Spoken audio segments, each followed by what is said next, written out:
1927, retenez cette date, c'est la date à laquelle on parle la première fois d'une compétition européenne des nations.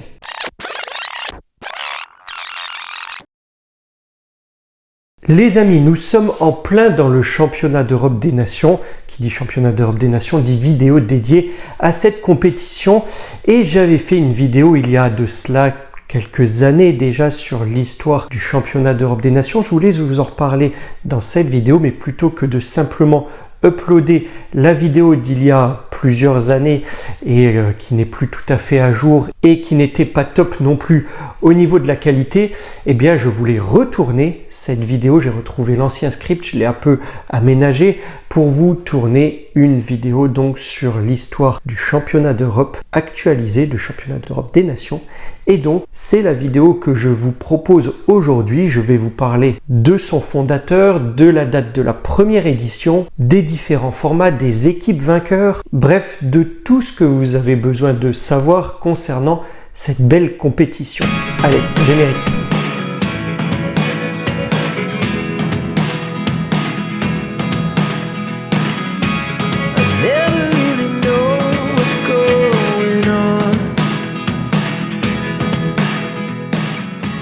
Bonjour les amis et bienvenue dans cette nouvelle vidéo dans laquelle nous allons donc revenir sur l'histoire du championnat d'Europe des nations à distinguer de la Coupe d'Europe qui concerne les clubs. Ici nous parlons bien du championnat qui concerne les sélections nationales. Installez-vous confortablement, c'est parti.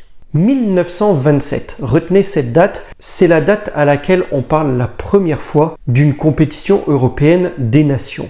Henri Delaunay, à l'époque, accompagné d'Hugo Meßl, propose tout d'abord cette idée à la FIFA qui la rejette. Au début des années 50, alors que l'idée revient avec insistance de la part de Delaunay, alors secrétaire général de l'UEFA, les clubs s'opposent fortement à celle-ci, opposant l'idée de mettre des joueurs à disposition pour davantage de matchs internationaux encore qui viendraient alourdir le calendrier. En novembre 1955, après la mort d'Henri Delaunay, son fils, Pierre, qui lui succède à la tête du secrétariat général de l'UEFA, reprend son idée en faisant pression pour mettre à jour et faire naître cette compétition. Et il a raison puisque finalement elle naît en juin 1958 et est d'abord nommée Coupe d'Europe des Nations. Le trophée, quant à lui, portera le nom d'Henri Delaunay en honneur du pionnier qui s'est battu pour la lancer. Le tout premier match de cette compétition voit s'opposer l'Union soviétique et la Hongrie. L'Union soviétique remporte le match 3-1 en 1958 lors des éliminatoires après la Coupe du Monde en Suède. La phase finale, elle, a lieu en 1960 avec seulement 4 équipes. 1960 est donc la première édition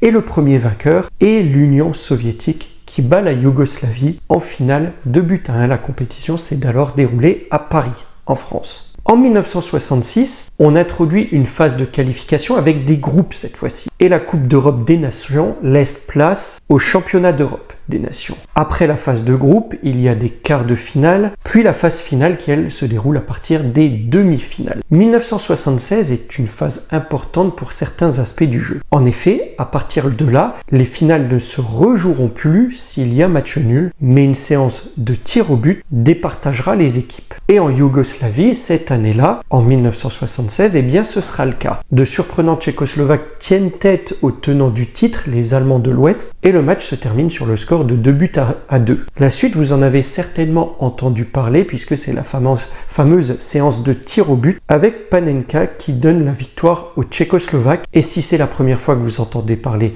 de Panenka, eh bien sachez que j'ai déjà traité le sujet en short, il me semble, sur ma chaîne. Mais si vous voulez que je développe davantage autour de qui était Antonín Panenka, n'hésitez pas à me le dire en commentaire et je ferai une vidéo dédiée à ce footballeur. L'Euro 80 marque lui aussi un tournant puisque c'est la première édition où les équipes accèdent directement à la phase finale après les matchs de groupe de la phase de qualification. Il y a alors 2 groupes en phase finale et les vainqueurs du groupe accèdent à la finale de l'Euro. 4 ans plus tard, on ajoute des demi-finales après ces matchs de groupe. Et là, on fait un saut dans le temps et on se retrouve en 1996 en Angleterre. Et le nombre d'équipes engagées en phase finale passe cette fois-ci à 16 équipes. Pour qu'il y ait une autre évolution au niveau du nombre d'équipes, il faudra attendre 20 ans puisque c'est en 2016 en France qu'on passe enfin à 24 équipes. Lors du dernier Euro, l'Euro 2020 ou 2021, eh bien l'édition est marquée par une rupture dans l'organisation de ce qui se faisait habituellement et quelque chose que personnellement j'aime pas du tout, c'est-à-dire que le championnat d'Europe s'est déroulé dans plusieurs villes de l'Europe et plus en un seul lieu donné comme c'était le cas jusqu'alors. Mais bon, cet Euro, l'Euro 2024, lui se déroule en Allemagne et c'est tant mieux. Voilà les amis pour l'évolution de ce championnat d'Europe depuis le père fondateur qui était Henri Delaunay jusqu'à cette dernière compétition. On a vu que le format avait évolué du fait du nombre d'équipes de plus en plus importantes qui étaient engagées dans le tournoi et c'est très bien, hein. Moi j'aime bien ce format de phase éliminatoire avec une qualification des meilleurs pays européens sous forme de groupe, puis ensuite des huitièmes de finale, quart de finale, demi-finale et finale, c'est le format actuel. Je vous donne maintenant quelques points de repère concernant l'Euro. Le plus grand nombre de participations est à mettre au crédit de l'Allemagne. C'est sa 14e, il me semble, sur 17 éditions. Nous sommes dans la 17e édition. Et c'est elle qui détient également le record du nombre de sacres, 3 sacres, à égalité avec l'Espagne. Le plus grand nombre de buts en une édition est à mettre au crédit de l'équipe de France en 1984 avec 14 réalisations. Le meilleur buteur toute édition cumulée quant à lui est Cristiano Ronaldo avec 14 buts en 5 compétitions disputées. Il faut noter quand même que juste derrière on retrouve Michel Platini qui a marqué 9 buts mais lui en une seule compétition, c'était en 1984. Il reste donc le meilleur buteur sur un seul tournoi. Cristiano Ronaldo, c'est aussi le joueur ayant disputé le plus de matchs jusqu'à maintenant dans les différents Euros. Il a disputé 25 matchs. Et ayant disputé donc 5 Euros, il est le joueur qui en a disputé le plus à égalité avec Iker Casillas.